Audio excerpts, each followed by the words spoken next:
Ja tu šo skaties vai klausies, tad investīcijas tev nav mazsvarīgas. Lai uzzinātu par aktuālajām investīciju iespējām, publiskajiem obligāciju piedāvājumiem, kur pēdējā laikā labas procentu likmes tiek piedāvāts, par IPO un nevis tikai ziņu formātā, bet analīzes, viedokļi un skatījumu no citiem investoriem, tad īstā vieta ir investoruklubs.lv. Ienāc un pievienojies. Investoru kluba podkāsts. Investē, un esi viens no mums. Labdien! Esiet sveicināti Investoru kluba podkāstā. Man sauc Kaspars Pēcnieks, esmu Investoru kluba galvenais redaktors. Šajā podkāstā mēs runājam tikai un vienīgi par investīcijām. Runājam ar biržās kotētu uzņēmumu vadītājiem, investīciju jomas profesionāļiem un investoriem. Kā vienmēr, pirms katras epizodes man arī jāpasaka atruna, ka šajā epizodē runātājs nav jāuztver kā investīciju rekomendācija, ieteikums, padomas, katrs pats vērtējam savus riskus un domājam ar savām galvām un uzņemamies atbildību par saviem lēmumiem.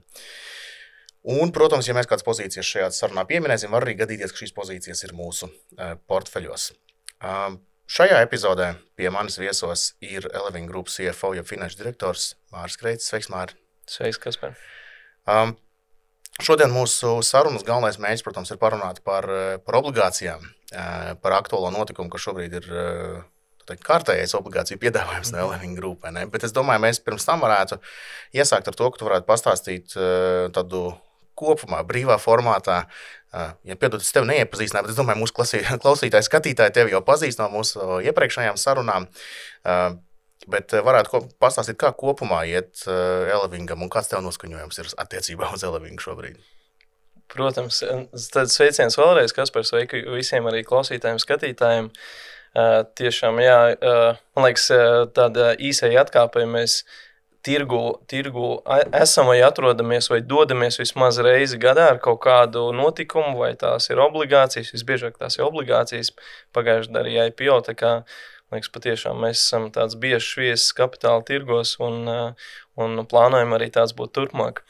Par pašu Eleving patiesībā noskaņojums pēc IPO ir ļoti, ļoti pozitīvs, tāpēc, ka ir izdarīts kaut kas, ko mēs esam plānojuši vai cerējuši un savā ziņā uz ko esam gājuši kaut kādus pēdējos 4-5 gadus, jo patiesībā sakot tādu IPO mēs esam izvērtējuši gan pirms Covid, gan pirms ģeopolitiskās situācijas, pirms kara Ukrainā. Un katru reizi bija kāda ārēja iemesla, kāpēc mēs atlikām šo te IPO, un pagājušajā gadā beidzot tas ir izdevies. Protams, tā ir tāda nedaudz atvieglojuma sajūta, bet tāpat laikā ir tāda sajūta, ka tagad mums vadībai ir mērķis uz mūsu muguras, mums tagad vajag deliverot mūsu akcionāriem, mūsu obligacionāriem, un tas ir tas, ko mēs tagad cenšamies darīt. Tā kā ir tāds savu veidu tāds urgencies, lietošu angliskus vārdu, cik pa laikam tā būs vieglāk. Un pa pašam uzņēmumam tad īstenībā kārtējs rekordgads, pagājušais gads bija ļoti veiksmīgs, rādītāji mums ir vislabākie, kādi tie bijuši vēsturiski, gan peņas rādītāji, gan bilances izmēra rādītāji, portfeļu rādītāji. Tā kā patiesībā ļoti laba sajūta, liekas, ka kapitāls mums ir bilance, ir pārkapitalizēta, kapitāla struktūra sakārtota, tagad vajag augt, līdz ar to arī piesaistīt jaunu naudu, jo mēs esam biznesā, kurš piesaist naudu un aizdot tālāk saviem gala klientiem. Un, tas ir tas, ko mēs tagad esam uz tā atpakaļ uz izaugsmas treka, un tāpēc arī tevis pieminētās jaunās obligācijas. Ļoti labi, un jūs arī tieši nesen nopublicējāt gada pārskatu par 24. gadu, un varbūt kaut kādas dažas atziņas arī par 24. gadu, ja, protams, tur minēja rekordi, bet varbūt vēl kaut kas tāds, kas spilgts nāk prātā. Jā, pagājušais gads, protams, bez IPO, kas notika tieši pēdējā ceturksnī, tas, teiksim, ar ko vēl viņš izcēlās ar to faktu, kad mēs stipri audzējām biznesu mūsu jauniegūtajās valstīs, kas ir Dienvidāfrikas reģionā, kas bija 4 valstis, bija un ir. Tātad Namībija, Botsvāna, Zambija, jau arī Lesoto mazāk valsts, tad šajās valstīs, kopš mēs viņas ieguvām 2023. gadā, mēs portfeli būtībā esam jau dubultojuši uz šo brīdi. Un mums ļoti patīk tā atdeve, patīk tie tirgi no izaugsmes perspektīvas, tā kā pagājušais gads saistās ar to.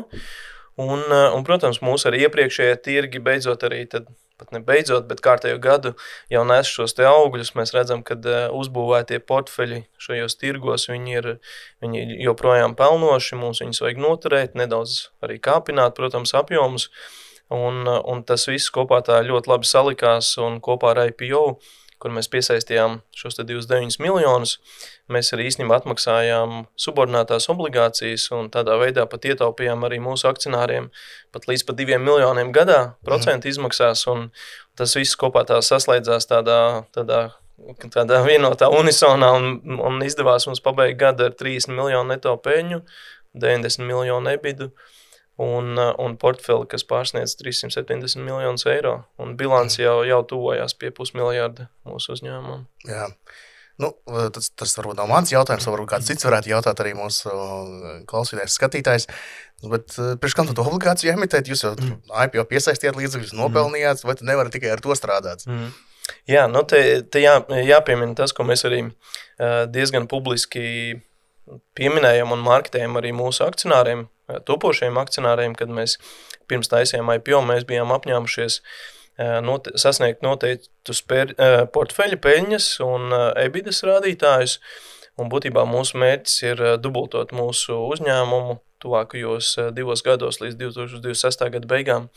Un kā mēs varam pārsniegt šo te portfeli 500 miljonu robežu no esošiem 370, mums vajag ieguldīt portfelī vairāk kā 150 miljonus eiro, un atkal atgriežoties pie tā mūsu pamatbiznesa, līdz mēs piesaistam naudu, lai viņi aizdot tālāk mūsu gala patērētājiem, un līdz ar to tas ir tas, kas mums ir jādara, lai kaut vai mēs sasniegtu šos te apsolītos mērķus, un IPO tas bija, kā es arī minēju iepriekš, tie bija 29 miljoni.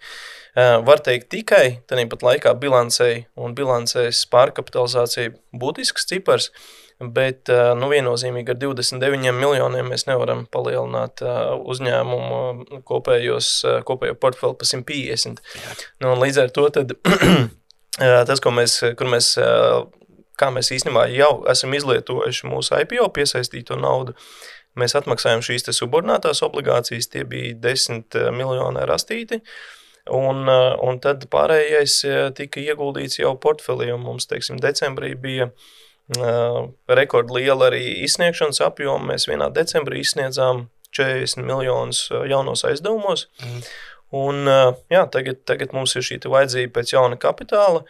Tā nav spiedoša vajadzība, mēs piesaistam nevis, lai mums vajadzētu naudu izsniegt rītdienu vai nākamā mēneša laikā, bet tā ir nauda, ko mēs redzam, ko mums vajadzētu izsniegt nākamajos 6-9 mēnešos. Līdz ar to mums ir arī cita aizņemšanās avoti, tas pats Mintas, ar ko mēs arī daudz strādājam, un vai mēs piesaistīsim 50 miljonus vai mazāku summu, tas mums nebūs izšķirošs jautājums, bet jauns kapitāls ir vajadzīgs. Un šajā gadā, mēs runājam par 24. gadu, bet 25. gadā, mēs jau tagad šo sarunu rakstam, vai ne, ir jau februārs iet uz beigām, tas 1. ceturksnis jau ir pāri pusē, var teikt. Un kāds ir tāds kā noskaņojums šajā gadā, un tas papildu jautājums, tam ir varbūt, ka tu vari iedot kaut kādu tā kā barometru, varbūt pa dažādākiem tirgiem, kur mēs varam pasmelties no tevis kaut kādu noskaņojumu, kā jūtās patērētājs kredītņēmējs dažādos tirgos. Bet tad iesākam ar noskaņojumu un pēc tam par to kredītņēmēju. Jā, patiesībā tas noskaņojums ir pat ļoti ok. Teiksim, ja es skatos no tāda bilances pārvaldības viedokļa, kas ir pilnīgi skaidrs, aizņemšanās izmaksas krīt mūsu kā uzņēmumam, mūsu likmes, par ko mēs aizņemamies Mintas platformā, vai ko mums ir dažādi kreditori vietējās bankas tirgos, kur mēs darbojamies, vai dažādi parāda fondi, ir gatavi mums aizdot tās likmes krīt. Un mēs arī redzam, kā tirgojas mūsu abas eiro obligācijas, pa kādām cenām otrreizējā tirgu. Un teiksim, no tāda kopējā viedokļa ir skaidri redzams šis virziens, kad naudas cena paliks lētāka. Tas, protams, mums ir pozitīvi. Tāpat laikā mēs redzam arī šo te lielo pieprasījumu. Kā es minēju iepriekš, mums bija 40 miljonu rekordlielas izsniegšanas decembrī. Tas pierāda to, ka mums tas pieprasījums pēc mūsu produktiem ir milzīgs, ir īpaši šajos te jaunatīstības valstīs, īpaši Āfrikā. Un kā varbūt to noskaņojumu varētu vērtēt, Es viņu vērtētu pat kā ļoti pozitīvu. Mēs neredzam problēmas mūsu teiksim, tā sliktajos kredītu rādītājos. Tie ir iepriekšējā līmenī vai pat mazāk kā gada iepriekš. Bet kur vēl es gribētu varbūt tā kā pieminēt, parasti teiksim, liekas, kad nebanku vai alternatīvie kredīti izsniedzēji būmo laikos, kad ir krīzes un tam līdzīgi. Savukārt mūsu produkts ir tāds, ka gandrīz lielākā daļa mūsu produkti ir ilgtermiņa produkti.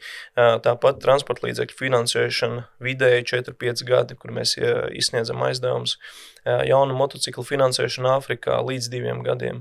Arī patēriņa kredīti Balkānu valstīs, Eiropā, tie arī ir gads un vēl ilgāks termiņš. Līdz ar to es teiktu, ja cilvēks parastais vai patērētais ir gatavs aizņemties uz periodu, kas ir ilgāks par 1 gadu, līdz ar to viņam ir tā pārliecība, ka viņš varēs šo kredītu atdot. Un tad, teiksim, tāda savā ziņā tāds pieprasījums pēc kredītiem, pēc kapitāla palielinoties tādam, es pat teiktu, ka tas pat ir tāds ekonomikas tāds pozitīvs rādītājs, jo viennozīmīgi signalizē to, ka klientam vai cilvēkam ir šī pārliecība par nākotni, par to, ka viņam būs ienākumi, ka viņa ienākuma augs nākotnē, viņš spēj šo parādu atdot. Tas noskaņojums kopumā pārsvarā tirgos ir tāds. Jā, un tas ir visos mūsu tirgos. Protams, ik pa laikam mums ir tirgi, kur ir kaut kādas šūpošanās, kā jebkuros tirgos. Nezinu, kaut vai, ja mēs tagad darbotos Vācijā, mēs būtu uztraukušies pa politisko situāciju, ik pa laikam kādā no mūsu valstīm. Mēs tomēr darbojamies 16 valstīs pasaulē. Valdības mainās, katra nāk ar varbūt saviem mērķiem, savu agendu. Un tad vienmēr mums vajag sekot tādām lietām, bet tas ir, teiksim, tāds business as usual, teikt, bet no tāda patērētāja viedokļa es teiktu, ka visos tirgos ir pozitīvs noskaņojums. Bet jā, tad šodienas sarunas galvenais mērķis ir parunāt par aktuālu obligāciju piedāvājumu. Mēs jau, protams, viņu pieskārāmies, kāpēc un tam līdzīgi, bet varbūt var arī pastāstīt, mēs mums arī kādu slaidiņu esam sagatavojuši, lai tā informācija labāk ir redzama par kaut kādiem šiem te pamatrādītājiem, kas tad ir piedāvājumā, uz cik ilgu laiku, kāds tur ienesīgums un tam līdzīgi. Protams. Tad, kā es minēju iepriekš, mums ir 2 eiro obligācijas, pašlaik 150 miljonu vērts eiro obligācijas, kurām ir kupons 9,5%. Viņas tirgojas tuvu pie nomināla vērtības. Tātad ienesīgums, šie 9,5, 9,8%. Tad mums ir otrs 50 miljonu vērts obligācijas ar kuponu 13%, un viņas tirgu pa robežās no 109 līdz pat 111 kā kuru dienu. Un pašlaik mēs piedāvājam tā saucamo tepu 50 miljonu obligācijām. Teps droši vien latviešu valodā būtu papildu emisija, papildu laidiens. Līdz ar to, ko tas nozīmē investoram, būtībā tā nav jauna dokumentācija, mēs nerakstam jaunu prospektu, mēs atjaunojam iepriekšējo prospektu, kas mums ir uz 50 miljonu esošām obligācijām, un papildinam ar ekstra summu, un būtībā tā ir vienīgā izmaiņa, un emitējam jaunu skaitu ar jaunām obligācijām. AISIN, jebkurš kods, nekas nemainās šai obligācijai, tāpat arī kuponu likme nemainās, taču šoreiz mēs emitējam obligācijas ar prēmiju, kas ir 109% no nomināla vērtības. Būtībā ļoti tuvu tai, kā obligācija tirgojas otrreizējā tirgu tagad. Un jā, tas ir tas mūsu piedāvājums mūsu potenciālajiem investoriem tagad, ko vēl vērts atzīmēt. Obligācijas tika emitētas 23. gada oktobrī uz 5 gadiem. Tā kā mēs pašlaik veicam papildu emisiju jau esošām obligācijām, tad mums jāstāsta ir uz atlikušo termiņu. Mēs nepiedāvājam vairs 5 gadu obligācijas, bet aptuveni 3,5 gadu obligācijas, 3,6 ir precīzais skaits ar mēnešiem. Tātad īsāks termiņš obligācijām un kopumā, ņemot vērā šo te prēmiju, kuponu likmi, mēs piedāvājam investoriem 10% atdevi. Tātad visu šo saskaitot kopā, investori var sagaidīt 10% atdevi, ja viņi tur obligācijas līdz dzēšanai. Jā, tad īstenībā tas bija viens no tādiem jautājumiem arī, kas mums arī investoru kluba Telegram čatā un starp citu, jā, pievienojamies Investoru klubu Telegram čatam, ja, kas vēl to nav izdarījis. Mājas portālā investorklubs.lv varat atrast ikoniņu, kur to izdarīt. Un tur īstenībā bija jautājums par to, kāpēc tā cena ir tāda, ja, vai tu tur nesanāk, ka var pirkt biržā, kāpēc te pirkt par 109, ja biržā var par 100, bet tur laikam cilvēki bija sajaukuši, kurš tieši laidiens ar kuru ir. Bet nu, tā vienkāršot runājot, pēc vienkāršos obligāciju teorijas, ja, pērkot par šo cenu, ienesīgums līdz dzēšanai sanāk šie te 10%. Jā, tieši tā. Un varbūt tad, atbildot arī uz to jautājumu, kāpēc tāda cena, būtībā mēs skatāmies tagad uz mūsu uzņēmumu pēc IPO, kāds viņš ir pēc IPO, kādas ir mums iespējas aizņemties tagad tirgos, un atkal var atgriezties pie tā, ko es minēju iepriekš, skatīties, pa kādām likmēm mums piedāvā aizdevumus dažādi kreditori, citi kreditori, pa kādām likmēm mēs spējam aizņemties arī Mintos platformām. Vidējā likme uz šo brīdi Mintos platformā mums arī ir pie 10% ar lejupējošu tendenci. Un līdz ar to tas, ko mēs tagad piedāvājam investoriem, ir parāds, jauns parāds par esošo tirgus cenu, teiksim tā. Un līdz ar to tad cena ir šie 109% un atdeve, 10%. Tāpat laikā mums liekas, ka nedaudz varbūt pareklamējot šo te obligāciju, mums liekas, ka tomēr 10% atdeve uzņēmumam pēc IPO ar 200 miljonu vērtu tirgus kapitalizāciju, nav slikts piedāvājums, un es ieteiktu arī investoriem varbūt neskatīties uz cenu obligācijai tagad, ka viņi tirgojas ar prēmiju un ka pirms pusotru gada varēja nopirkt bez prēmijas un kā tad tā, bet es skatītos, vai investors būtu gatavs tagad aizdot uzņēmumam, kurš pagājušajā gadā nopelnījis 3 miljonus neto pēļņu, ar kapitalizācijas rādītāju tuvu pie 30%, tirgus kapitalizāciju equityiem 200 miljoni, book value of equity 100 miljoni plus, vai šādam uzņēmumam cilvēks vai investors būtu gatavs aizdot 10% gadā. Es domāju, tas ir tas veids, kā investoriem skatīties šo te piedāvājumu, un, protams, jāņem vērā arī kopējais fonds, kādas ir alternatīvas investēšanas iespējas citur, un kur vēl ar līdzīgu kredītu profilu, ar kredīta reitingu, teiksim, investors var ieinvestēt uz 3,5 gadiem pa 10% esošajā situācijā. Un vēl viens jautājums ir par to, ka šīs ir nodrošinātās obligācijas, tur ir pastāstīt, ko tas nozīmē, un kurām citām saistībām šīs ir priekšā, un kuras ir priekšā šīm. Kas mums bija slaids par to, vai ne? Vai nebija šeit? Nē, nebija šeit. Tas bija jā, bet te var uzlikt varbūt šo slaidu. Te ir redzams visas mūsu avota aizņemšanās, un kur es gribēju varbūt atzīmēt, ja skatāmies uz mums kā uzņēmumu, tad mūsu aktīvs ir šis te portfels, ko mēs visu laiku sākam. Portfels, kredīt portfels, tas ir mūsu lielākais aktīvs. Tā ir nauda, ko mēs esam izsnieguši cilvēkiem šodien, un kas ģenerēs noteikti konstantu naudas plūsmu nākotnē. Kā mēs, kā uzņēmums aizņemamies, mēs izmantojam šo te aktīvu, lai ieķīlātu mūsu kreditoriem un piesaistītu kapitālu. Teiksim, ja tas ir ražošanas uzņēmums, viņš ieķīlās nekustamu īpašumu, ražošanas iekārtas, tie ir uzņēmuma aktīvi, mēs ieķīlājam šo te portfeli. Un līdz ar to, ja skatās uz šiem te visiem aizņemšanās avotiem, kas ir eiro obligācijas, Mintos platforma, arī dažādas vietējās obligācijas, banku aizdevumi, principā mēs visur esam ieķīlājuši kādu daļu no portfeļa, un tāpat ir arī šajās obligācijās. Šajās obligācijās mēs ieķīlājam pilnībā Armēnijas un Gruzijas biznesa portfeļus. Tie ir vieni no mūsu tādiem angliski, es teiktu, mature vai nobraudušiem tirgiem, kuros mēs jau darbojamies Gruzijā no 2014. gada, Armēnijā 2017. gada. Esam pelnoši abās valstīs. Šie te portfeļi tiek ieķīlāti par labu šīm obligācijām. Mēs arī ieķīlājam šo te divu valstu galvenos bankas kontus, arī akcijas, kas pieder mūsu holdingu uzņēmumiem šajās divās valstīs. Būtībā visu šo valstu biznesu ir ieķīlāts par labu obligacionāriem. Un tāpat šīs obligācijas garantē aptuveni 10 dažādi meitas uzņēmumu mūsu grupā, kas darbojas transporta līdzekļu finansēšanas biznesos Eiropā un arī patēriņa kreditēšanas biznesos Eiropā. Tātad, kā es teicu, tuvu pie 10 vai aptuveni 10 uzņēmumi vēl garantē par šīm obligācijām, kas nozīmē to, ka, ja aizņēmējs obligācija emitents, kas ir mūsu holding kompānija Luksemburgā, nespēs sekt saistības, visiem šiem te garantoriem vai garantijas devējiem nāksies mesties kopā un apkalpot šo te parādu. Un kā ar citām obligācijām, tad tām atkal kaut kas cits pretī.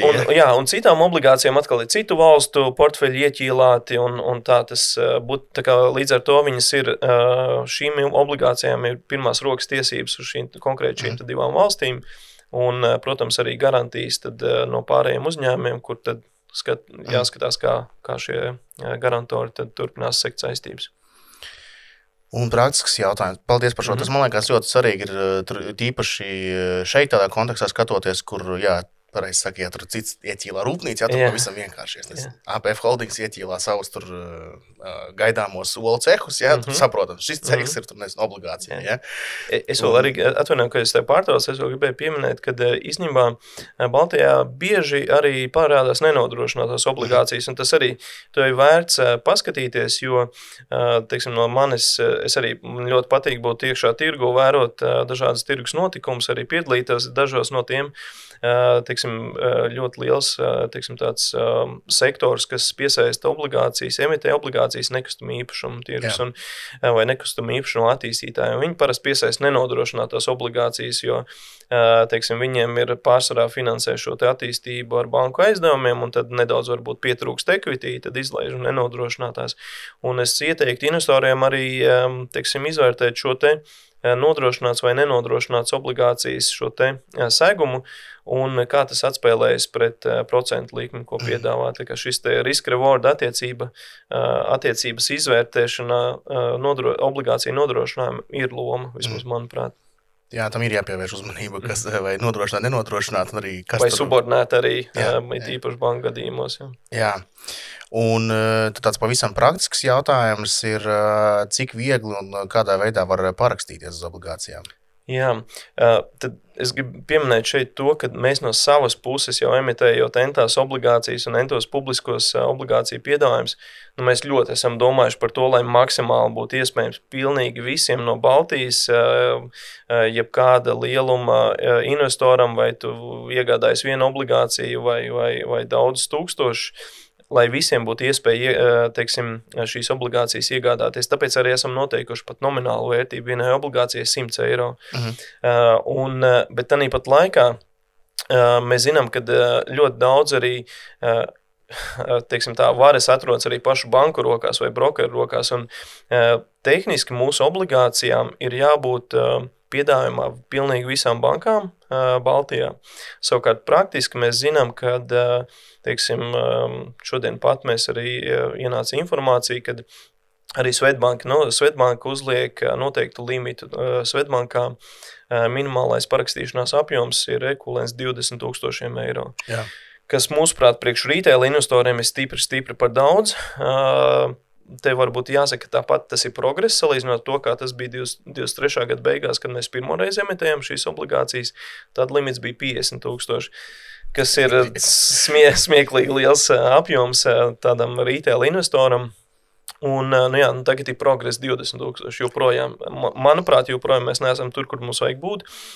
Tāpat laikā mēs zinām, ka LHV, Igaunijas lielākā banka, manuprāt, arī investoriem, retail investoriem draudzīgākā banka Baltijā, viņa pieņem jebkādu izmēru orderus un apkalpo tos. Tā kā es zinu, ka dažas bankas vēl ir procesā, viņas vēl izskata vai šo te tehnisko nodrošinājumu setapo, un es domāju, nākamnedēļ jau lielākajai daļā banku vajadzētu piedāvājumu būt pieejamam. Tajās bankās, kur viņas nav pieejamas, teiksim, internetbanku vidē, noteikti jāzvana brokeriem, jāmēģina runāt ar banku back-officiem. Jāraksta rīkojumi internetbankā, ja? Kas mums arī liek, tieši tā jāraksta rīkojumi internetbankā, kas arī joprojām liekas ļoti arhaiski un nepieņemami, un tas ir, par to varētu diezgan daudz runāt. Bet zinot šo te visu landscape un tā kā savā ziņā sagatavojoties tam, šoreiz mēs esam arī parūpējušies norūpējušies, kad mūsu obligācijas varēs iegādāties caur Mintas platformu, un tur minimālais ieguldījums ir 50 eiro tikai. Tā kā es domāju, ja Svetbankā jūs nevarat iegādāties par to summu, ko jūs vēlaties, noteikti varat kontu Mintas platformā vaļā. Es domāju, ka to var izdarīt diezgan ātri, atvērt, vai doties uz citu, varbūt investoriem draudzīgāku banku un atvērt tur kontu. Bet tie pašām Mintasā var pieteikties, ja nevis jau pēc tam otraizajā tirgū, bet tagad, kamēr atvērts. Jā, uz subscription, uz parakstīšanos, tā kā tur var parakstīties. Varbūt, zini, Sebā varbūt arī ir kāds limits vai nav? Kā mūsu pēc iepriekšējās pieredzes spriežot nebija limiti, tur varēja parakstīties, manuprāt, no 1000 eiro. Savukārt tagad es zinu, ka viņi vēl nav tehniski nodrošinājuši šo parakstīšanos. Tagad rīt parakstīšanās procesa 3. diena. Es domāju, ka pirmdien ir jābūt kaut kādai kustībai. Okay. Jā, šie arī ir jautājumi, ko tieši tā kāds teica, stāriet tur atkal mūsu tajā Telegram čatā raksta cilvēki aktīvi ļoti skatās, meklē iespējas, kur līdzekļus ieguldīt, un tieši precīzi tāds jautājums bija, ja ir 10, kāpēc tur prasa 180? Jā, pilnīgi saprotu viņus, jā. Jā, un man liekas par obligāciju piedāvājumu man ir īstenībā gandrīz viss skaidrs, ja vien tev kaut kas palika, ko vajadzēja piebilst. Man liekas, es visu pajautāju, ko es gribēju pajautāt. Manuprāt, nekas nav piebilstams. Es tiešām, es varbūt vēlreiz varu atkārtot to, kad lai gan obligācijas emitējas ar prēmiju, ieteikt skatīties uz atdevi, tie 10% gadā. Vēl būtisks apsvērums ir, mēs sapratām, ka mūsu obligacionāri, daži, teiksim, vērīgākie prospektu lasītāji bija ievērojuši to, ka mums ir pirmā call opcija jau šogad. Un tas, ko mēs izdarījām, mēs tā kā brīvprātīgā kārtā paši proaktīvi atlikām šo te call opciju vēl par gadu, lai mūsu, un arī izmainījām prospektu, līdz ar to, lai dotu mūsu potenciālajiem investoriem šo te drošību, kad, ja viņi iegulda naudu tagad, neviens šo te naudu neatpirks obligācijas, neņems viņiem nost, bet tāds arī nav mūsu mērķis, jo es arī gribētu varbūt atzīmēt to, ka obligāciju kološana mums vispār nav tādā ikdienas jautājuma sarakstā, tāpēc, ka mēs plānojam augt, mēs plānojam piesaistīt kapitālu. Mēs neesam biznesā, kurš ir stabila aktīva bāzi, noteikti, 100 miljonu pēdējos 5 gadus, un, protams, tad tāds biznes vienmēr mēģinās optimizēt savu bilanci. Mēs augam, mēs visu laiku, mūsu aģenda ir piesaistīt kapitālu, nevis teiksim, censties izspiest pēdējo centu no mūsu kreditoriem. Okay, ļoti labi. Šis arī, ļoti vērtīgi piezīmējāt tieši par šo te call opciju arī, bija gan cilvēkiem jautājumi, gan arī mēs redzējām paziņojumu. Bet nomainot tēmu, tagad mēs runājam daudz par obligācijām, man gribās mazliet arī par akcijām parunāt pie reizes un par akcionāru labumiem. Jā, akcionāru labumi varbūt nav gluži akcionāru teiksim, šie priekšrocību programma, bet viens no labumiem, kas ir, esot kādu uzņēmumu akcionāram, tas ir dividendes, un jūs patās ir izziņotie, labi, tie ir vēl neauditētie rezultāti, bet plus mīnus ir skaidrs. Un par dividendēm, tad cik un kad varam sagaidīt dividendes? Jā, tad dividendes cik... Mēs esam izziņojuši šo te apmēru, tā būs pusi no pagājušā gada nopelnītām, kas būs robežās 14 līdz 15 miljoni, tas ir dividenšu summa, jo mēs nopelnījām tūp pie 3 miljoniem pagājušajā gadā. Un tad, kad šī te dividenšu izmaksa plānojās, viņi plānojas maija beigās, jo tas būs 1 mēnesis pēc tam, kad ir apstiprināts gada pārskats. Gada pārskatu mēs plānojam apstiprināt aprīļa beigās. Līdz ar to māja beigās mēs plānojam veikt dividendu izmaksu. Vēl es ātri piebildīšu to, ka šis gads īstenībā mūsu akcionāriem ir unikāls, jo mēs maksāsim 2 dividendes, kā mēs to plānojam darīt katru gadu maijā un pēc tam 6 mēnešus vēlāk visticamāk arī novembrī. Un šogad mēs maksāsim par pilnu dividendu, par pilnu pēļņu, pagājušā gada pēļņu, un tad novembrī par pirmiem 6 mēnešiem 25. gada pēļņas. Tātad savā ziņā šogad mūsu akcionāri saņems dividendes par 16 mēnešiem peļņas nopelnītā. Un tad katru gadu mēs plānojam ik pa 6 mēnešiem veikt dividendžu izmaksu, kur mēs skatāmies peļņas rādītājus pa iepriekšējiem 6 un cerams vismaz pusi no tā mēs spēsim atgriezt arī mūsu akcionāriem. Kā es saprotu, īsumā atbildēs man nākamo jautājumu. Es biju tieši domājis jautāt par to, cik bieži vai reizi gadā vai biežāk, tas droši vien ir rakstīts dividendžu politikā vai kaut kā tam līdzīgi. Es tikai gribēju to noprecizēt arī publiski. Un, labi, tas ir ļoti skaidrs, tas viss ir skaidrs un tīri tehniski arī, tad, kad šo gada pārskatu apstiprina akcionāru sapulcē vai ne, akcionāru sapulcē arī nolēma lēmumu par dividendžu izmaksu vai ne, un tur visi tie datumi, kad tur X un vispārējais. Jā, tas sekos tie datumi, visi X2 datumi. To nolēma akcionāru sapulcē, vai ne? Jā. Un vēl viens jautājums bija par nodokļiem, varbūt tu zini, šo vari atbildēt, tad, kad mēs Latvijā saņemam no kāda Latvijas uzņēmuma dividendes, kas ir biržā kotēts uz savu kontu, un mums ir ieguldījuma konts, tad, manuprāt, nodoklis netiek ieturēts. Kā būs Eleving gadījumā? Ņemot vērā, jums tomēr galvenā reģistrācija ir Luksemburgā, ne? Jā, tieši tā. Mūsu gadījums būs stipri līdzīgs droši vien tam, kā tas ir, kad, pieņemsim, tu vai investors saņem tur Apple dividendes vai jebkura ārzemju kotēta uzņēmuma dividendes. Principā mums nāksies ieturējumu nodokli, izmaksājot dividendes no Luksemburgas, tie būs 15%. Savukārt investoriem būs iespēja atgūt 5%, ja mūsu mājaslapā arī būs pieejams formas, kā to izdarīt. Viņiem būs iespēja pēc tam 5% atgūt atpakaļ. Jā, būs šis ieturējuma nodoklis.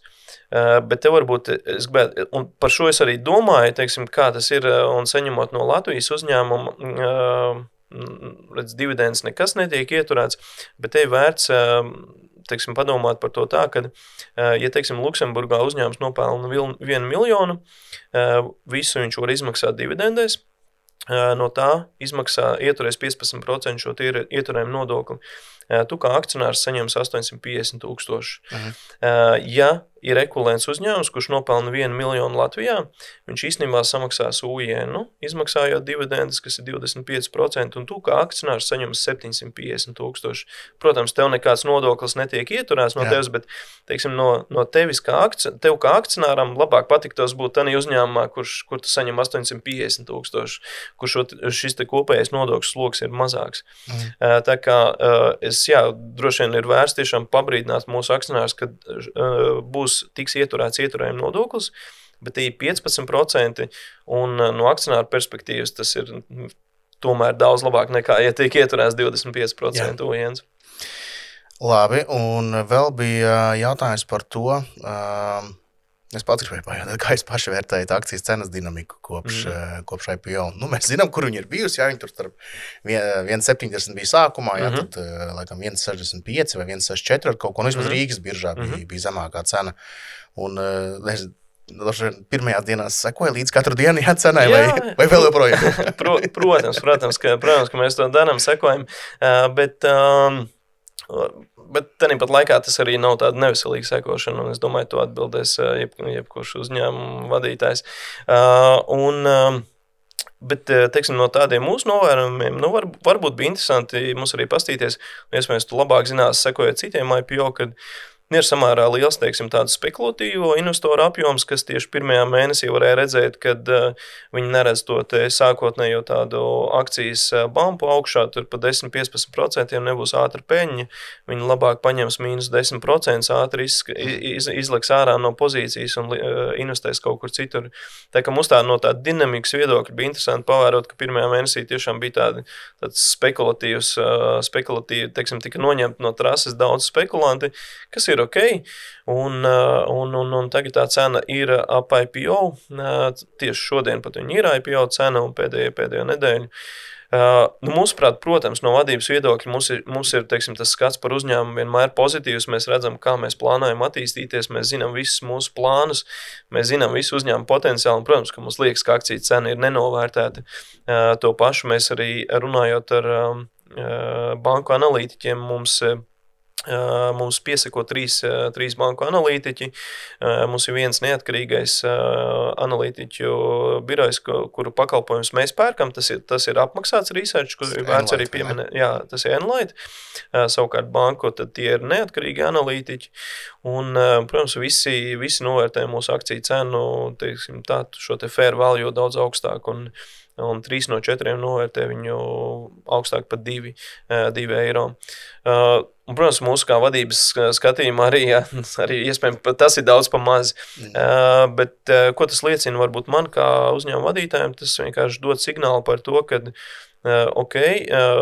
mums ir jādara vēl vairāk, mums vajag nepietiek tikai ar nosprausto mērķu sasniegšanu, mums viņus vajag pārsniegt, mums vajag pozitīvi pārsteigt mūsu investorus, un vēl ir tāda sajūta, ka mums vajag dot arī šo te atdeves garšu mūsu investoriem caur dividendiem, vajag veikt pirmo dividendu izmaksu, lai investori tiešām tad notic, ka jā, tas bija jauns uzņēmums, viņš ne tikai spēja apkalpot parādu un maksāt augstus procentus obligacionāriem, bet arī spēja maksāt augstas dividendes. Un es domāju, tad, kad veiksim šo te pirmo maksājumu, pēc tam veiksim nākamo, es domāju, mūsu akcionāri pieradīšu pie šīs te konstatētās naudas plūsmas, un tā būs laba alternatīva, ja kuram citam ieguldījumam, un ņemot vērā to izaugsmu, kā mēs plānojam augt. Mums joprojām liekas, ka akcijā ir apslēpts arī cenas pieauguma potenciāls. Jā, es arī piekritīšu, ļoti svarīgi ir, ka šī pirmā dividenda ir bijusi, un pat varbūt, tie, kas jau ir nopirkuši, tie jau tā kā zina gaida, tur es domāju, par maz šaubu. Bet ko tīri praktiski no tāda skatu punkta, ka, tajās pašās platformās, nezinu, es pats TradingView izmantoju, varbūt citi vēl kaut kādas citas, un ka tur uzrādās uz dividendu ienesīgums, ka, viņš pagaidām tur īsti nevar uzrādīties, vai es pat neesmu čekojis, viņš rādās vai nerādās, bet, ka tur viņš arī uzrādītos, un tas ir tas reālais, un var ar kaut kādiem filtriem cilvēki vairāk ieraudzīt, atrast. Tā kā tas ir ļoti labi. Vienīgais nākotnē uz priekšu to, gan es pamanīju, tad off-topic piebildi, ka tas, kas diemžēl nenāk par labi, ir, ka šajās automātiskajās platformās ne, bet tādā ziņā, ka tur, kur automāts vienkārši ielasās dati, viņi vienkārši sarēķina ienesīgumu pēc pēdējās dividendes. Un, ja mēs paskatāmies kādu citu spēlētāju, tad, piemēram, Delfin grupai rādās ļoti zems dividendu ienesīgums, jo viņš rēķina tikai pašu pēdējo izmaksāto dividendu, viņš nerēķina visu gadu. Līdz ar to sanāk 1/4, tad varbūt beigās, jums varbūt beigās sanāk, labi, pirmā dividenda būs par gadu, jā, bet ja ir pie pusgadiem, varbūt pēc tam rādīsies kaut kāda neadekvāta, jā, un tad atkal tas, kas varbūt vienkārši caur filtriem meklē, kur tad ir liela dividenda, tur ir tā, bet īstenībā ka tā ir iespēja tiem, kas tā kā mazliet viņi paskatījās, nē, tomēr nav šitā, ir citādāk. Labs punkts, jā. Vēl, ko es gribēju pajautāt, ir par šo te duālo listingu. Kādas ir sajūtas vērtējumi par to? Es tieši gatavojoties šeit sarunai paskatījos, tas apgrozījums laikam lielākais īstenībā Rīgā, vai ne? Tur viss notiekās, ja? Tur arī es paskatījos orderu buku, tur ar tā izmantojas gan pamatīgi tie orderi stāv pat uz 167, tur bija, nezinu, 300,000 akcijas vai kaut kas tam līdzīgs, kas ir lieli apmēri, vai ne? Un tajā pašā laikā es paskatos tur Frankfurtas biržā, un tur ir dienas, kad nav neviena darījuma, un tad tur ir 1000 akcijas notirgotas un tam līdzīgi. Kā jūs paši šo skatāties? Mēs skatāmies uz to tā, ka mums to vajadzēja izdarīt. Mums vajadzēja to, teiksim, akciju prezenci Frankfurtē, kaut vai tā, ka mēs tur bijām ar mūsu obligācijām. Protams, uz šo dienu tam lielas ietekmes nav. Teiksim, absolūti lielākā daļa arī, kā tu saki, 90%, pat vairāk 99% no tradinga notiek Baltijas biržās. Un visticamāk, tuvākajā laikā tā arī būs. Bet, mūsuprāt, mēs esam ielikuši, teiksim, kāju durvīs Frankfurtes biržā. Pašā Vācijā, pat visā Vācijā pagājušajā gadā bija tikai 4 IPO, no kuriem viens bija mūsējais. Jā, tad Baltijā bija cik 2 IPO, laikam mūsu kalve. Tad, jā, arī tur, teiksim, tas IPO tirgus stagnē un IPO netiek, nav tāds hypes par IPO, un, protams, arī tur, teiksim, Vācijas DAX indeks tagad aug, bet tie ir esošās kompānijas, kas tur jau listētas entos gadu desmits, un tad, teiksim, tajās investē savukārt nav tāds, tas bija, teiksim, protams, viens no sliktākajiem gadiem, kad arī taisīt IPO savā ziņā mēs gājām pret headwindu, un Bet, to esam izdarījuši, kāja durvīs ir ielikta. Mēs arī aktīvi apmeklējam dažādas investoru pasākums tieši Vācijā, lai gan tur, atdeva pagaidām ir maza, bet es domāju, mums tur ir jābūt, mums pa sevi jāstāsta. Tas pats arī jādara Baltijā. Un, ar laiku arī attīstīsies, jā, bet teiksim tā, ka no tā super liels benefits šobrīd visticamāk arī, ka nav. Bet man radās tāds jautājums, varbūt tīri teorētiski, mēs varam paspriedlēt, vai tev ir, atbildes tādu jautājumu, ka, piemēram, sāk tur kaut kādi, Vācijā ir tur, diezgan aktīvi visādi peer-to-peer blogeri un vēl kaut kas, pieņemsim kaut kādi influenceri, jā, vai tur blogeri sāk teikt, man šitās akcijas patīk, jā, priekš kā, tur ir tas apsaits, jā. Un pēkšņi tur parādās milzīgs pieprasījums, kā viņiem būs ar iespējām nopirkt kaut kādu lielu pieprasījumu biržā, vai ir kaut kādi savienotie mehānismi, kā tas faktiski strādā, ka to, vai es tur dzīsies cena augšā, tad kāds konvertēs akcijas uz vai kā tas notiekās? Zin kā, es neesmu arī, teiksim, to back office visu struktūru es tev nemācīšu izstāstīt. Tāpat laikā es zinu, ka mūsu Nasdaq Baltijā viņiem ir, teiksim, atvērta līnija ar Frankfurtas biržu, līdz ar to, teiksim, tāda vērtspapīra ceļošana starp abām biržām ir tehniski viegli pieejama un iespējama. Kā tam vajadzētu notikt, ja parādās super liels orderis Vācijas biržā, ja investors pats nav tik teiksim, advancēts un neiet uz Baltiju, nemeklē kanālus, nevar kontus vaļā, kas ir pieslēgti Baltijas biržām un nepaņem akciju šeit, tad visticamāk kāda banka šo orderi ieraudzīs vai investors dosies pie vietējas bankas. Banka sāks meklēt iespējas iegādāties šīs te akcijas un kaut kādā veidā tad viņi arī nokļūs līdz Baltijas biržām un būs, teiksim tā, savā ziņā būs tie pārvadātāji, kas šīs te akcijas vedīs pārsvarā. Arbitrāžu izēdīs, jā. Jā, un tieši tā, un tie būs, un sākumā tā arbitrāžas procents būs ļoti, ļoti liels, tāpat kā agrāk, man liekas, arī mūsu slavenie Gravity Teams ar kripto, tā kā viņi redzēja super lielu arbitrāžu tur Korejas tirgos pret pārējiem tirgiem, tad notikt visticamāk tāpat situācija. Arbitrāžu sākumā būtu iespējams ļoti augsta, bet ar laiku, kad to sāks darīt vairs ne tikai viena banka, bet vairākas, tad viņi, protams, būs mazāki. Bet jāsaka, ka tam mēs savā ziņā esam jau gatavi, jo mums ir viena banka no šiem 3 vai 4 analītiķu komandām, kas mums seko. Viena ir Vācijas banka, Warburg, un viņiem ir analītiķu komanda, kas konstanti iekļauj mūsu akcijas, viņu kopējos akciju, teiksim, apskatos. Mēs redzam, ka viņi par mums arī runā, teiksim, ikdienas, teiksim, tādos newsletteros, ko viņi izsūta saviem investoriem, un mēs tur esam iekšā. Tā kā vismaz viena banka, teiksim, tā uz sitienu, ja tagad vajag, kāds Vācijā gribēs nopirkt tur lielu skaitu akcijas, domāju, ka viņi būs pirmie, kas par to uzzinās, un viņi būs tie, kas palīdzēs. Jā, man īstenībā šodien nepietika pacietības, kaut kādā brīdī, kaut kādiem citiem darbiem pieķēros, bet es sāku skatīties, kas ir pieejams Interactive Brokers. Tur es sapratu, ka ar tikeri man īstenībā ir pieejams tieši Eleving Group, bet viņš rādīja interesanti. Laikam tikers bija OT8, kaut kā tam līdzīgi bija. Bet es negribu tagad samalot, bet doma bija tāda, ka ar šo tikeri tur viņš bija atrodams, bet viņam rādīja kaut kā Rīga. Un es līdz galam vēl neizpētīju, tas varbūt mans kaut kāds, ka varbūt beigās, es nezinu, Interactive Brokers, tas smart routing ir princips, kur viņi nodod to orderi tajā biržā, kur ir labākā cena. Un varbūt beigās vispār ir iespējams, ka caur Interactive Brokers, kur arī ir Nasdaq Baltijas biedrs, ka caur viņiem vispār, ja tur kāds cits ārzemnieks gribēs pirkt, tad varbūt pat taisno aiziet Baltijā. Un viņiem ir, jo viņi to procesu padara tādu, ka viņi vismaz uzskata, ka vienalga, kurā biržā tirgojās, galvenais, ka labākā cena ir vai labākie nosacījumi. Un cerams, ka tas tā strādā. Un labi, jā, tas ir, un droši vien, ka arī viena lieta, ko es tā kā skaļi domāju par to, ka, kāpēc lai tā akcijas cena augtu, ir jābūt kādam jaunam pircējam, vai ne? Tie, kas tur ir sapirkuši, tie ir sapirkuši, labi, varbūt kāds var pa brītiņam piepirkt vēl klāt, jo liekas ļoti lēti, bet, nezinu, tie tev ir tur portfelī 5-10 vai cik tev tur procenti ir, tā kā nav pārāk prātīgi arī no personīgo finanšu viedokļa, tā kā visu laiku pirkt klāt vai all-in vai vēl kaut ko taisīt. Un tad domājot par to, no kurienes varētu būt tie jaunie investori, tad kā tikai beigās nav tā, ka viņi tiešām no kaut kurienes plašāk nāk, vai ne? Jā, un te ir tieši tā situācija, kad mēs esam savā ziņā, mēs to izdarījām priekš nākotnes to duālo listingu Frankfurtē, un arī mēs vēl pat pagājuši gadu bijām uz tādu equity fórumu, arī Vācijā prezentējāmies, un skaidrs, ka, teiksim, tur nav, tagad nav tur neviens ar orderiem neskrien pakaļ, bet ir svarīgi tur būt, ir svarīgi, lai par mums runā.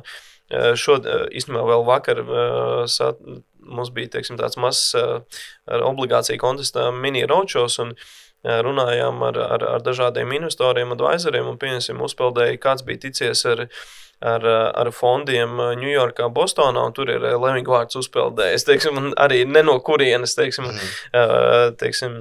aktīvu pārvaldnieks runāja par mums, ka jā, ir viena kompānija, ko es sekoju, es tur gribēju obligācijas viņiem pirkt, tur kaut kas man neizdevās, bet, tur viss, un ir svarīgi, lai par tevi kā pa kompāniju runā, lai vismaz šajā te aktīvu pārvaldnieku investīciju pasaulē, ko īstenībā neredz mazais vai retail investors, bet tur ir, teiksim, tā, varbūt pat tu labāk zinās, kāds ir retail pret institucionālu investoru kopējais procents. Retail noteikti ir mazākā daļa no visas, teiksim, tāda capital market struktūras un šos te institucionālos investors, retails tā īsti nejūt, bet tas ir mūsu pašu kā kompānijas, teiksim, uzdevums ar viņiem runāt, likt par sevi manīt, kaut vai ar tām pašām obligācijām. Mēs bieži vien tiekamies ar fondu pārvaldniekiem, kuri menedžē, teiksim, parāda vērtspapīru fondus, bet viņiem ir kolēģis, kas menedžē equity fondus. Viņi saka, ka es jūs tur saslēgšu, un šādā veidā arī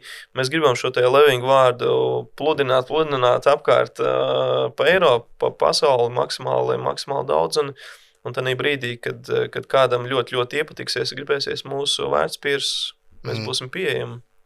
Liekas, īstenībā tad arī šis te bija svarīgs grafiks tādā ziņā, to, ka cik daudz tās emisijas ir bijušas, cik jūs jau ilgi tirgos esat, un manuprāt, ir īpaši labi, jūs esat Luksemburgas kompānija, bet, ja domāju par to, ka saknē no Latvijas, tas ir baigi svarīgi parādīt to ilgo, tas, ka nav kaut kāds fiksais ātrais kaut kur uzpeldēja un tam līdzīgi. Tieši tā. Un kas svarīgi, varbūt šīs te var redzēt tās pelēkās obligācijas vai pelēkā krāsē, tās visas ir emitētas un jau atmaksātas, pārfinansētas obligācijas.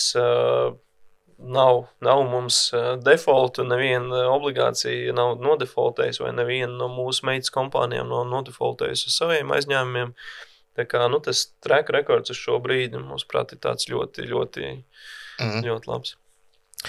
Un varbūt, jā, protams, daži procenti pieaugumi ir akcijas cenā, bet es tādu mazliet gribēju arī provokatīvu jautājumu pajautāt, ka Baltijas akcijas, un tieši šodien mēs tagad ierakstām 21. februārī, ka Baltijas biržas indeks ir kopš gada sākuma pieaudzis 11%, un starp citu, skatītāji, tas jums, ja jūs sekojat līdz ASV tirgiem vēl kaut kur, tad ir jāpameklē šāds ienesīgums, kāds ir bijis Baltijā. Protams, ne visām akcijām ir kas aug, ir kas mazāk, bet bet jums vēl nav tas tik liels pieaugums, varbūt tev ir kādi pamatojumi, kāpēc tā, vai tajā ietilps kaut kāds, novērojums par Baltiju, kad pats seko līdz akcijām un tur var kaut ko nokomentēt. Jā, es domāju, svarīgākais ir tas, ko mēs jau runājam, kad mums kā kompānijai tikko pēc IPO mums vajag ielikt naudu mūsu akcionāru rokās un vajag ielikt naudu mūsu akcionāru rokās caur dividendēm, vajag to izdarīt pēc iespējas ātrāk, tāpēc mēs to ceram izdarīt jau māja beigās. Mums vajag, teiksim tā, izpildīt visu, ko mēs esam apsolījuši. Mēs esam sasnieguši savus šī gada mērķus un pat pārsnieguši tos.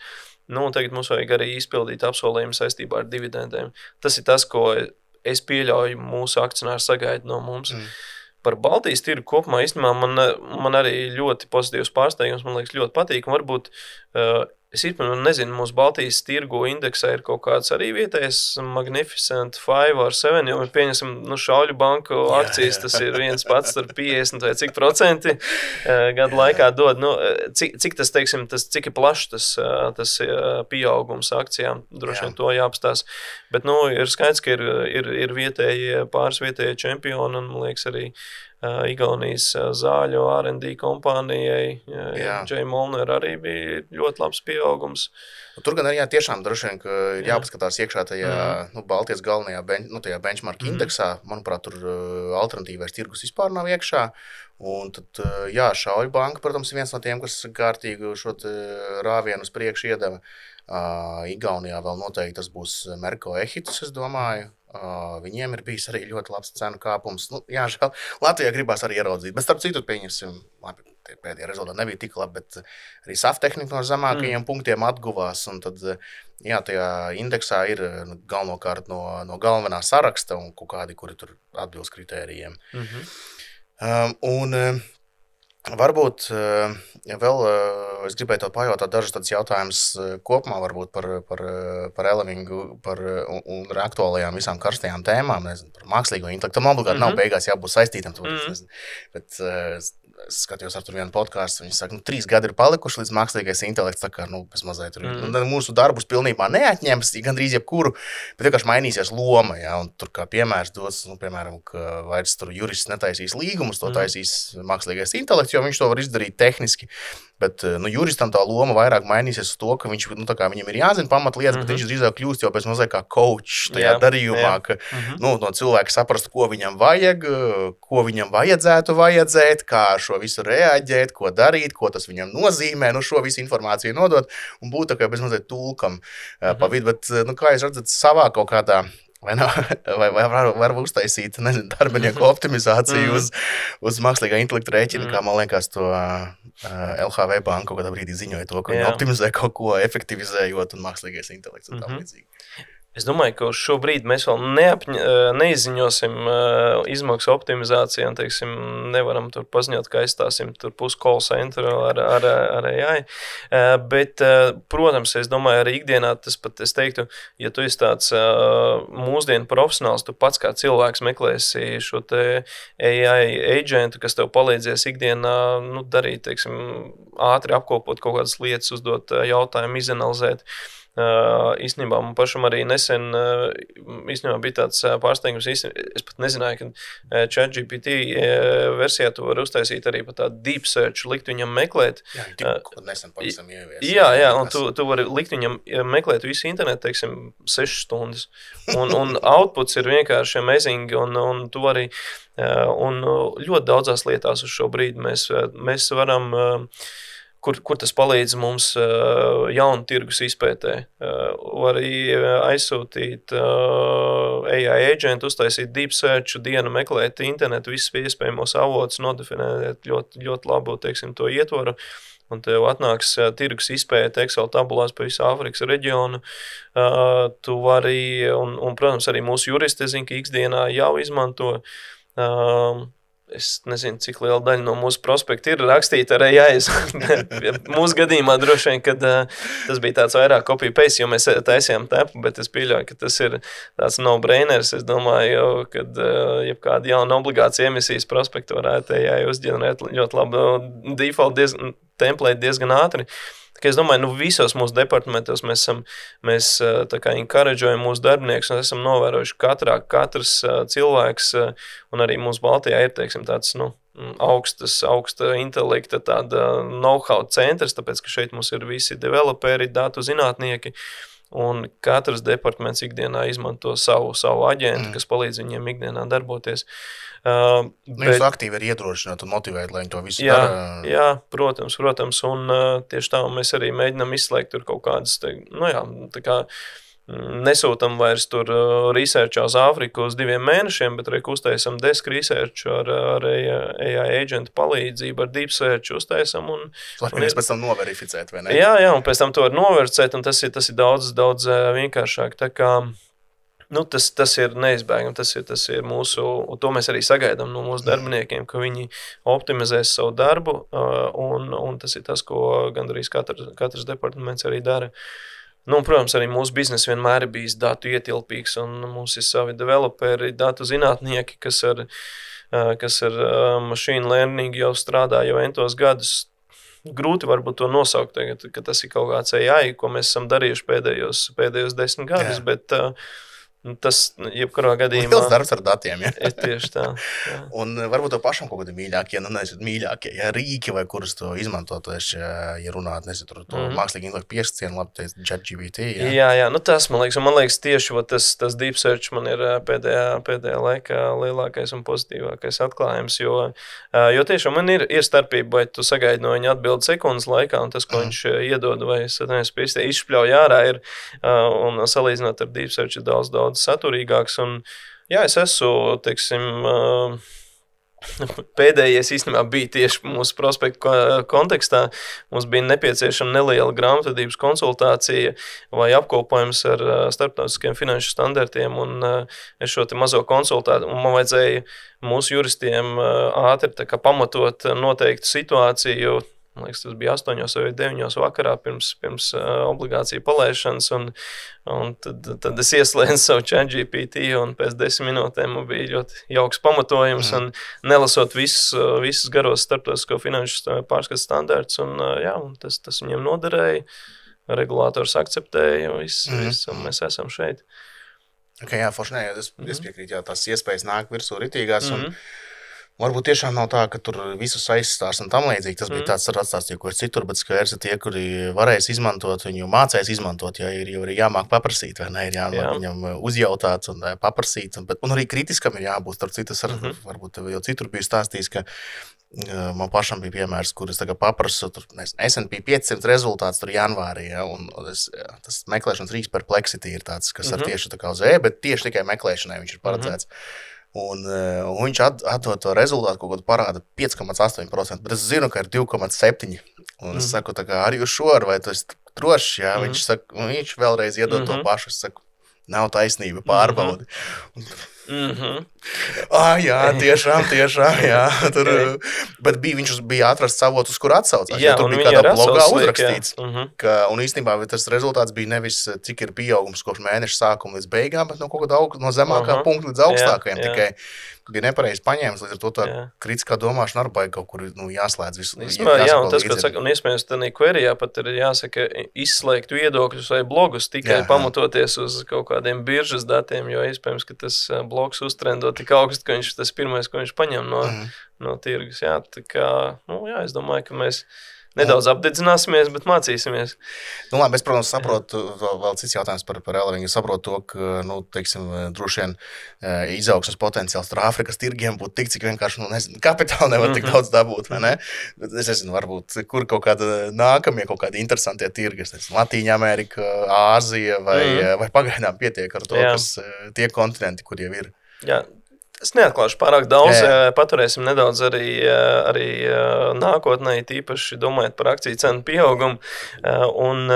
Bet, teiksim, tas tuvais reģions vai tuvākā perioda reģions, tā būs Āfrika, kur mēs redzēsim kaut kādas jaunas lietas no mums. Un, tā kā tas ir tas reģions, bet par tevis pieminētiem tur Āzijas, Latīņamerikas reģioniem, jā, tur mums arī ir viedoklis, bet atstāsim to labi. Tā nākotnē. Tad nobeidzot sarunu, mēs tad vēl vienreiz pavisam ātri pārējiem pāri tiem galiem lielumiem, kāpēc mēs te vispār atnācām. Jā, tad ir, ja es kaut ko nepareizi pasaku, bet es mēģināšu nosumarizēt, jā, tad ir obligāciju piedāvājums līdz 50 miljoni. Labi, individuālā līmenī tas man nav tik svarīgi, vai ne? Tā kā es līdz 50 miljonu pozīciju nesniegšu iekšēji. Bet tad droši vien visticamāk sanāks dabūt visu, ko gribās. 3,6 gadi. Ienesīgums līdz dzēršanai 10%, vai ne? Jā, viss pareizi. Un pat ja beigās tie nebūs 50 miljoni, pat ja tas būs mazāks skaitlis, 30, 20 vienalga, mūsu gadījumā, jā, kā es teicu, mēs neko nepārfinansējam, mums nav nekādas pārfinansēšanās vajadzības, mums neviena obligācija, nav nekāds maturity, viss, ko mēs piesaistīsim, tas būs izaugsmē, par to mēs būsim priecīgi un visu liksim lietā un pelnīsim naudu mūsu akcionāriem. Un, ja nepietiek bankās, teiksim, ja to līdzekļu nav tik daudz, lai bankās sniegt iekšā šos darījumus, tad Mintasā var sākot no 50 €, jā? Jā, tieši tā. Labi, paldies, Māri, un paldies, ka padalījies ar citām lietām. Man bija ļoti interesanti aprunāties, uzzināt, kas notiekās ar Elevingu, kāds ir tavs skatījums uz lietām, kas notiekās, un paldies, ka atnāci. Paldies, ka uzaicināji. Paldies arī jums, skatītāji, klausītāji. Sekojam līdzi Investoru klubam, investoruklubs.lv. un tiekamies citās reizēs. Visu labu! Tā!